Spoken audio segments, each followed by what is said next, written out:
Assalamualaikum warahmatullahi wabarakatuh. Di sini kita jumpa lagi setelah UTS ya. Jadi materi kita sekarang adalah transaksi antara perusahaan yang berhubungan dengan transaksi aset pabrik ya. Plan aset tuh bukannya tanaman plannya, tapi pabrik. Oke, selanjutnya. Nah, tujuan pembelajaran yang pertama ini adalah memahami dampak transaksi ini ya, profit ya, laba karena ada transaksi aset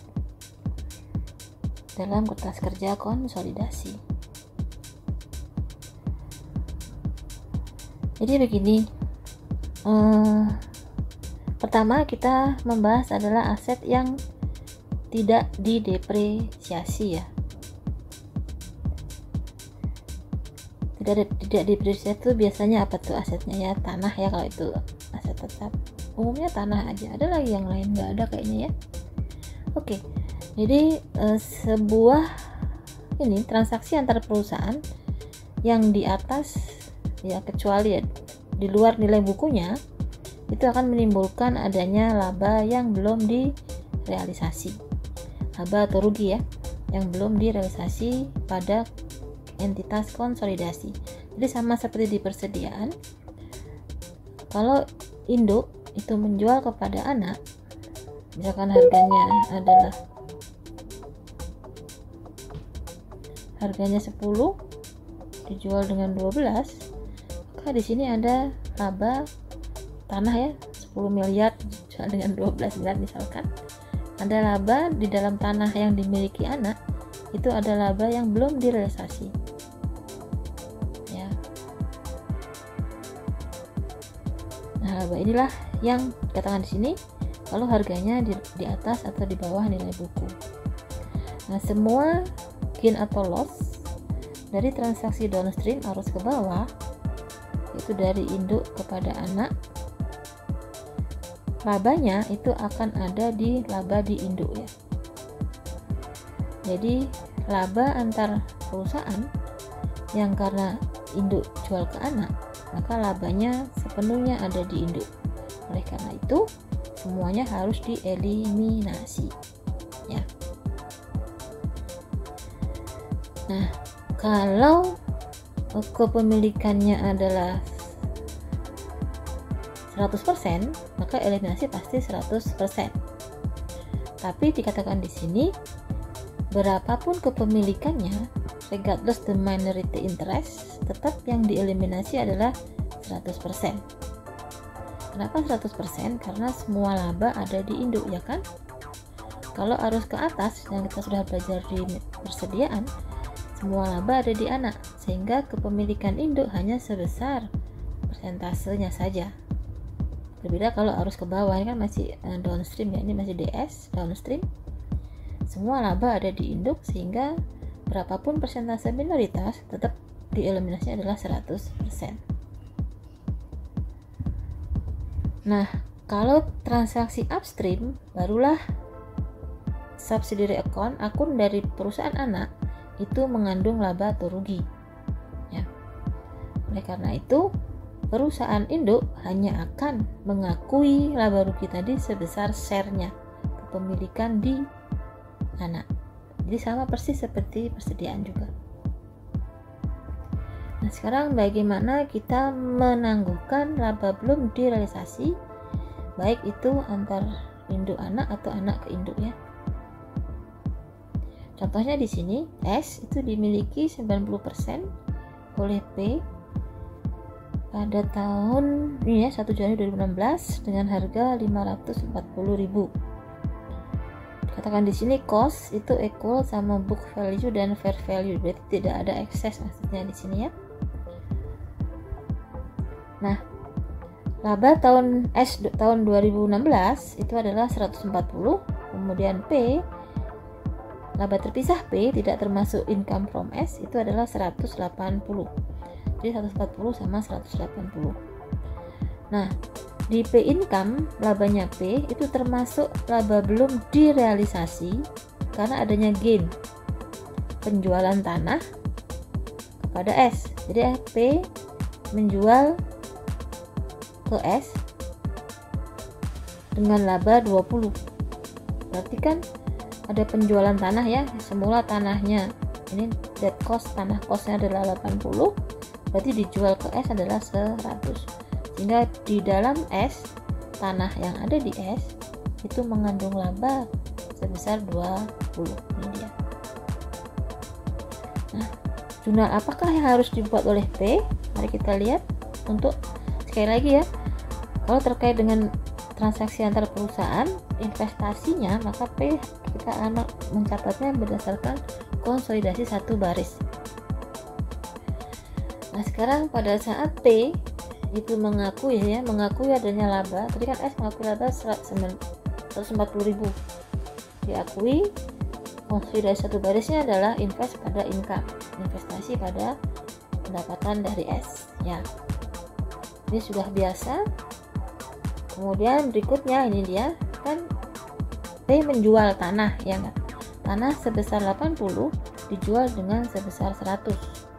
Akibatnya P akan mengakui karena ada penjualan tanah tadi, P mengakui adanya untung sebesar 20.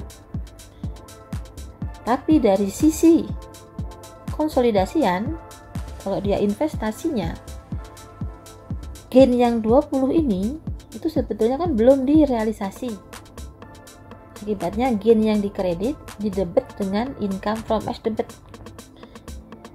Income berkurang berarti investasi berkurang. Ini konsolidasi satu baris ya, one line consolidation. Jadi konsolidasi satu baris. Jadi kenapa dilakukan jurnal kedua ini? Karena untuk mengakui bahwa kalau investasinya ada di S, maka gain ini sebetulnya masih belum bisa direalisasi dari sudut pandang investasi. Makanya ini kemudian di offset gainnya. Tapi di laporan P tetap ada gain ya. Nah, bagaimana secara konsolidasian? Jadi kalau kita bayangkan tuh seperti ini ya. Ini kalau P, ini adalah S ya.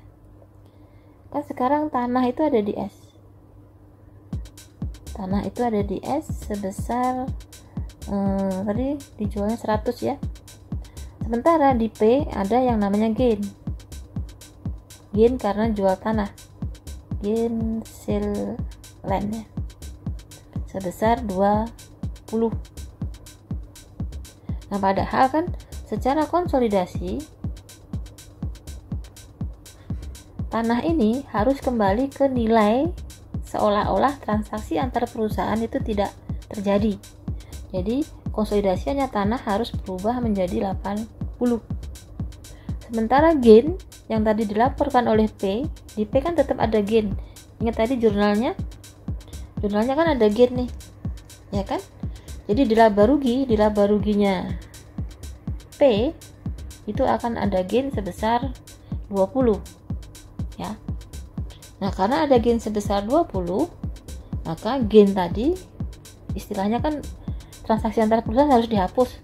Berarti gain tadi harusnya adalah 0. Makanya itu JPE-nya adalah tanahnya dikredit ya, tanahnya dikredit sebesar 20, gainnya supaya hapus juga didebet. Maksudnya dikurangi sehingga didebet, karena gain itu saldo normalnya adalah kredit. Oke, bisa ya di sini. Sebenarnya mirip sekali sama persediaan kok. Nah, kita lihat di exhibit 61. Di sini income from S adalah 106 dan ada gain dari penjualan tanah. Nah, gain ini kan transaksi antar perusahaan, nah itu harus 0. Income from S juga transaksi dari investasinya, jadi juga harus 0. Kemudian ada NCI share, ini tetap ya dihitung dari ini laba S dikalikan dengan persentase minoritas yaitu 10%. Dan jangan lupa kalau P itu sudah menggunakan metode ekuitas dengan benar, berarti laba pengendali itu sama dengan laba konsolidasi.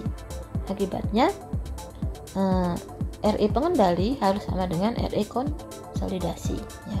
Itu dari sisi laba rugi. Sementara dari sisi neracanya, tanah tadi yang 100 tadi kan kita sudah ini diwajibkan menjadi 80. Jadi seolah-olah transaksi antara perusahaan tidak terjadi. Sementara investasi di S selalu 0 karena sudah dikonsolidasi. Kemudian ekuitasnya hanyalah ekuitas yang ada di induk saja. Dan ini adalah bagian dari itu adalah NCI ya. Oke. Nah, kalau ini adalah total aset, maka di sini adalah total apa? Ya. Liabilitas dan ekuitas ya. Macam itu. Nah, sekarang bagaimana kalau melakukan konsolidasi pada tahun berikutnya ya, year subsequent setelah penjualan. Jadi tahun setelah penjualan. Bagaimana mengkonsolidasinya? Masih ingat tadi bahwa S, ini kalau ada P dan ini ada S itu masih punya tanah kan? Masih punya tanah sebesar 100. Padahal seharusnya secara konsolidasi tanah ini kan kembali ke harga semula. Transaksi antar perusahaan dianggap tidak terjadi. Jadi 80. Oleh karena itu, JPE-nya atau jurnal penyesuaian dan eliminasi untuk kertas kerja konsolidasi tahun berikutnya yang 20 ini kan dikurangi ya. 20, ya kan? Di sini. Nah, kalau gitu apa lawannya? Nah, ini dia. Lawannya di jurnal ini adalah investasi. Kenapa investasi? Nanti bisa saya jelaskan juga ya. Jadi begini, kalau pada tahun yang sama, ya, pada saat terjadinya transaksi sales, penjualan tanah, itu jurnalnya adalah gain pada tanah, ya kan? Nah, karena kan sekarang sudah tahun berikutnya, ya, tahun berikutnya. Nah, kalau tahun berikutnya, gain ini kan sudah ditutup ya, sudah di close. Karena gain kan akun dari laba rugi. Ini di close di jurnal penutup. Sehingga lawannya kan nggak ada gain lagi. Nah, kenapa investasi? Jawabannya di sini ya. Sudah lihat ketika pada tahun sebelumnya, pada saat P mencatat ini, sudah lihat P untuk mengoffset gain yang sebetulnya secara konsolidasi itu belum direalisasi, dia mengoffsetnya dengan, saya lihat di sini mengurangi investasi, ya kan? Investasinya berkurang. Nah, oleh karena itu, kemudian di tahun ini, di tahun berikutnya, subsequent year, ini tadi, nah ini tahun berikutnya investasinya dikembalikan ke semula. Jadi yang semula dikurangi oleh akhir tahun oleh si P, di sini dikembalikan supaya ini tadi mengembalikan ke posisi awal ya, ke saldo awal. Jadi sesuai dengan namanya, jurnal A ini, JPEA ini adalah untuk mengurangi nilai tanah ke harga perolehannya, harga pokoknya, dan kemudian menyesuaikan investasi ke nilai awal periode. Kenapa ke awal? Karena di tahun sebelumnya P induk itu sudah mengkredit investasi, sehingga di sini investasi harus didebet sebesar 20. Makanya lawannya bukan gain, karena gainnya sudah ditutup. Lawannya adalah investasi ya, supaya mengembalikan saldo investasi ke posisi awal. Oke, itu alasannya. Nah, selanjutnya, bagaimana kalau kemudian ternyata tanah tersebut berhasil dijual ke entitas luar? Ya, contohnya di sini diasumsikan bahwa S itu menggunakan tanah selama 4 tahun dan kemudian menjualnya di tahun 2020. Jadi kasusnya itu begini ya, P kan punya rumah tanahnya 80, dijual ke S dengan harga 100, Sekarang S dijual keluar dengan harga 130. Artinya apa? Artinya S mencatat adanya gain sebesar 30. Ya kan? Padahal secara konsolidasian harusnya kan gainnya itu bukan 30, tapi 130 dikurangi 80, yaitu 50. Nah, karena harusnya gainnya 50 secara konsolidasi, berarti ada tambahan sebesar 20 untuk gain. Nah, disinilah kemudian gain itu diakui ya. Nah, P sendiri yang semula pada saat belum direalisasi income-nya berkurang, sekarang dibalik jurnalnya. Income-nya bertambah, investasi bertambah. Ingat, kalau kita bicara P berarti adalah konsolidasi satu baris ya, akuntansi untuk investor. Jadi sebetulnya jurnal ini adalah untuk membalik jurnal pada saat ditangguhkan, pada saat labanya di defer ya, atau ditangguhkan. Di sini nih, tadi itu masih ingat tadi? Jadi ini P. Nah, ini dia. Ini P mencatatnya income pada invest ketika dia menjual dan ternyata gainnya itu belum bisa diakui. Maka sekarang karena tanah tadi dijual ke pihak luar, gainnya diakui, tinggal dibalik saja invest pada income. Dari sudut pandang P ya. Nah, ini jurnalnya. Ini dia. Ini jurnalnya ya. Nah, dari sudut pandang konsolidasi, labanya harus 50. Makanya di sini labanya gainnya diakui. Ya kan? Lawannya apa? Lawannya adalah investasi. Karena sekarang ada laba yang bisa diakui. Ingat, investasi berubah karena laba, rugi, dan dividen. Ya kan? Itu kalau arus ke bawah ya. Oke ya, selanjutnya ada tugas individu yang ada di materi ini, tetapi tugas ini tidak bisa diakses melalui YouTube ya. Aksesnya hanya bisa dilakukan melalui video tutorial yang ada di e-learning ilmu. Jadi kerjakan tugas di sana, dan setelah mengerjakan tugas bisa dilanjutkan ke video tutorial part 1B ya, karena ini adalah part 1A. Oke, terima kasih.